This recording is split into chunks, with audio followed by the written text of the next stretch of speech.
getting the wings off, a bit of a trick to it. So you'll see in the gills, this is pretty much for all fish. There's two bones, and there's this bone here, and then there's a bone down here.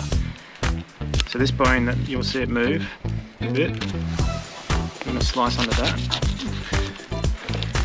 Get forward of it. Like that. Now also run your knife along the gills into the. Now that bone has come away.